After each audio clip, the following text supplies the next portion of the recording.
हरे कृष्णा। सभी भक्तों को दंडवत प्रणाम।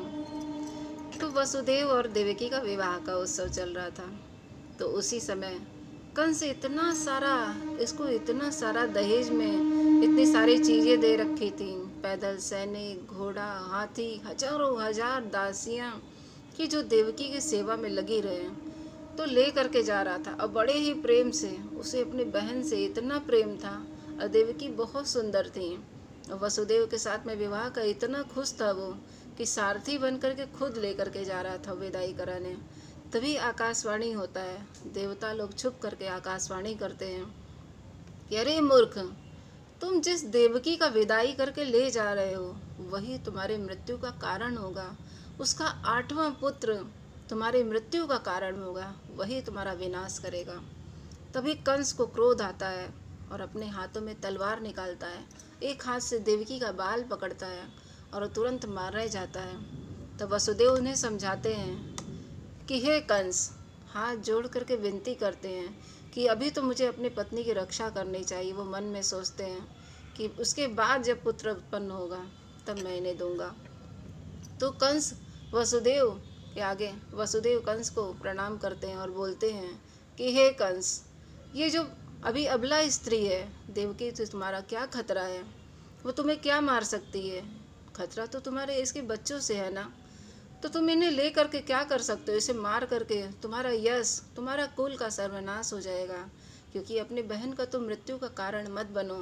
तुम्हारा धीरे धीरे यश घटता जाएगा और तुम्हारा जितना भी इतना दूर तक तुम्हारा जो साम्राज्य फैला है वहाँ पर तुम्हारी निंदा होगी।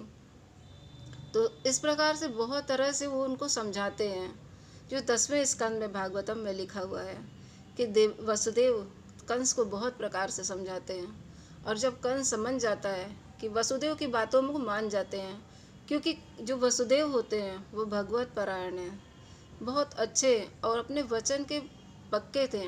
उन्होंने वचन दिया कि इसका 8वां पुत्र मैं आपको स्वयं ला करके दूंगा।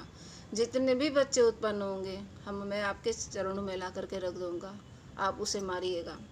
वसुदेव जानते थे कि ये दुष्ट प्रवृत्ति का है, इसे अपने प्राणों को बचाने के लिए अपनी बहन को भी बलि दे देगा।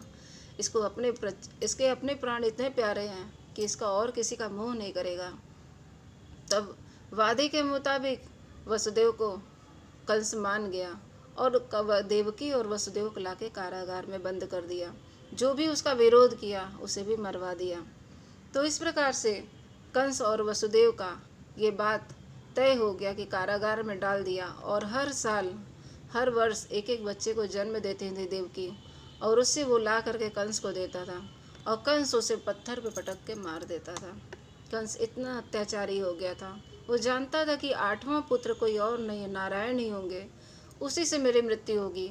तो उसने जितने भी ब्राह्मण लोग थे सबके यहाँ यज्ञ कराना बंद कर दिया, ब्राह्मणों को पूजा पाठ कराना बंद कर दिया, दान कोई ना दे इसके लिए उसने इतने चारे पाबंदी लगा रखे थे कि कोई भी दान ना दे सके, और सबको मरवा देता था वो।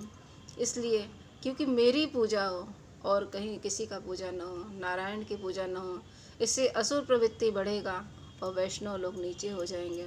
उसकी ये दुष्ट प्रवृत्ति की बुद्धि थी। आगे की कथा हम बाद में अगले दिन श्रवण करेंगे। हरे कृष्णा, हरि बोल।